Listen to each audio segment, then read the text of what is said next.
러시아의 우크라이나 침공 우려가 점점 커지고 있습니다. 미국 국무부가 우크라이나 주재 대사관 직원 가족들에 대한 철수 명령을 내리자 영국, 독일, 호주 등도 우크라이나 주재 대사관 인력 일부를 철수하기 시작했습니다. 이들 국가 외에도 일본도 철수 검토에 들어갔습니다. 우크라이나 외무부는 독일과 호주 대사관이 러시아에 대한 우려로 일부 직원과 그 가족들을 철수시키기로 했다며 이런 조치는 시기상조라고 아쉬움을 토로했습니다. 그런데 이와 반대로 우리 정부는 아직까지는 공간 및 가족들의 철수를 검토하지 않고 있다는 뜻을 전했습니다. 우리 외교부 당국자는 우크라이나에 남아있는 전체 우리 국민은 600여 명으로 접경 지역에 거주 중인 국민은 없다라며 미국의 공간 철수 이야기가 나오는데 우리의 입장은 제 국민의 안전이 최우선이다. 현 단계에서 드릴 수 있는 말씀은 이해는 없다라고 설명했습니다. 한국은 과거에도 일단 국민부터 챙긴다는 관점에서 공간 철수를 신중하게 검토해왔습니다. 대사관의 직원들보다 현지에 있는 거주 교민들의 안전을 더 우선시했습니다. 다른 나라들은 대사관 직원과 가족들의 안전을 위해서 대피하라고 했지만 한국 대사관은 현지 교민들의 생명과 안전을 위해 남아있게 한 것입니다. 이렇게 현지에 있는 한국 대사관은 국민들을 지키고자 하는 한국 정부를 대신하는 중요한 역할을 하고 있습니다. 외교부는 우크라이나에 대한 여행 경보를 총 4단계 중 두 번째로 높은 3단계 출국 권고로 높이고 해당 지역 교민의 출국을 권고했습니다. 이러한 권고와 함께 한국은 미국과 영국에 이어 세 번째로 자국민의 철수를 시작했습니다. 주 우크라이나 한국 대사관은 24일 우크라이나 수도 키예프에서 긴급 안전 간담회를 열었습니다. 여기서 우크라이나 체류 중인 600여 교민 중 현지 체류 필요성이 높지 않은 어린이와 학생, 노약자 등 50여 명을 먼저 귀국시키기로 했습니다. 한현지 주재원은 귀국이 정해진 사람들은 바로 떠날 준비를 시작했다며 다음 주까지 순차적으로 한국행 비행기를 탈 예정이라고 밝혔습니다.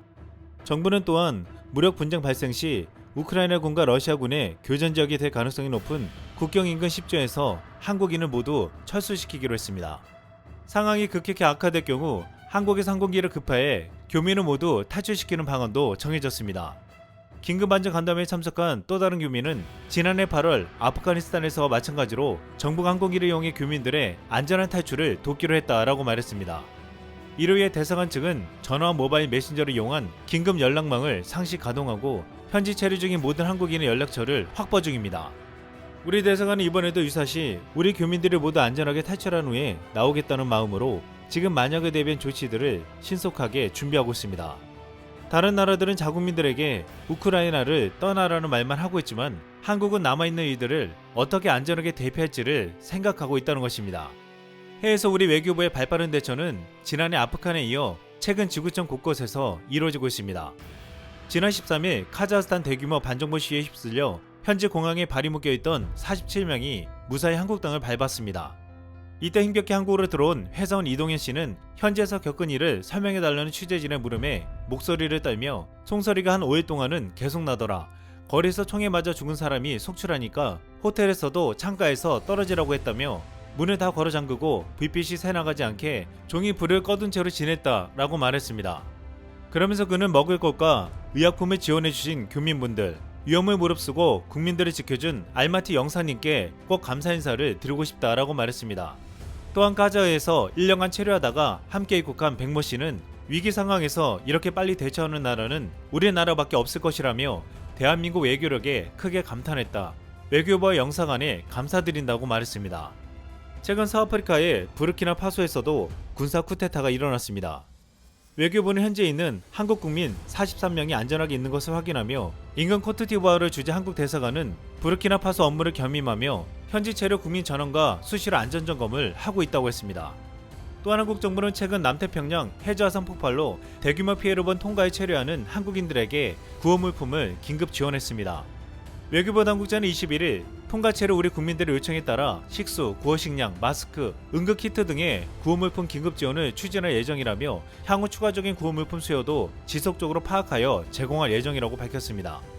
아울러 통가를 겸임하는 주 뉴질랜드 한국 대사관이 통가에 체류하는 한국 교민 18명과 전화로 접촉한 결과 모두 안전한 것을 확인했다고 전했습니다. 이렇게 점점 국제사회 충돌과 갈등이 첨예화되고 지진과 화산 등 자연재해 위험성도 더욱 커져가기에 지금 이 시점에서 자국민을 지키고자 하는 외교부의 역할은 그 어느 때보다 중요하다고 말하고 있습니다.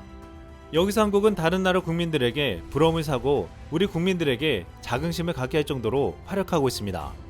지난 아프간 사태 때 마지막에 단 한 명의 교민이 남아 있었는데 이 한 명을 살리기 위해 3명의 공관원은 떠나지 않고 인근에서 몸을 숨기고 잔류했습니다.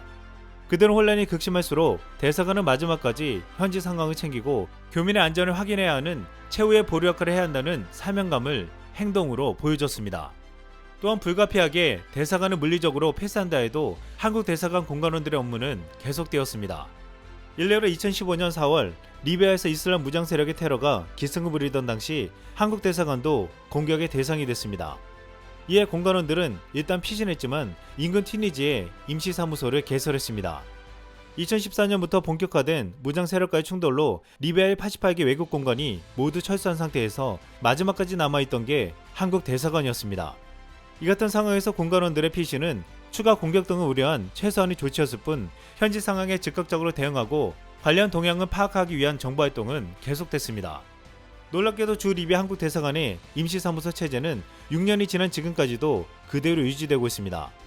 현 대사관 홈페이지에 리비아 수도 트리폴리에 위치한 대사관의 경우 사섬 주소를 안내하고 있는데 주재국은 주소 번지가 없어 우편함을 통해서만 배달 가능하다고 적혀 있습니다.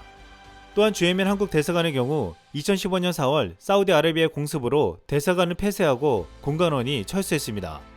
그런데 철수해서 끝난 것이 아니라 한국은 청해부대 왕건함에 임시사무소를 개설했습니다.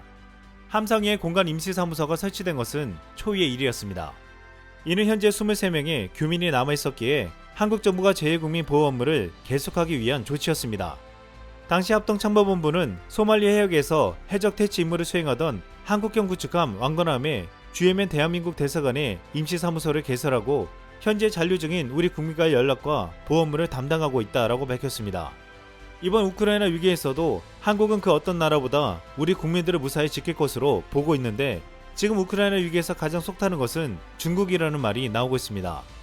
지난 2008년 베이징 올림픽 때 러시아가 조지아를 침공하면서 지구촌 축제 분위기에 찬물을 끼얹었습니다.